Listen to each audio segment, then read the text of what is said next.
திருத்தணி அருகே இரு கிராமங்களுக்கு இடையே ஏற்பட்ட மோதலில் தனியார் பேருந்து கண்ணாடி உடைக்கப்பட்டது.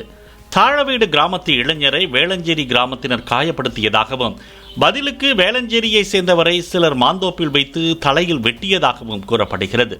இதனை கண்டித்து சாலை மறியலில் ஈடுபட்ட வேளஞ்சேரி கிராம மக்கள் அந்த வழியாக வந்த பேருந்தின் கண்ணாடியை உடைத்ததை அடுத்து போலீசார் விரைந்து வந்து சமாதானப்படுத்தினர்.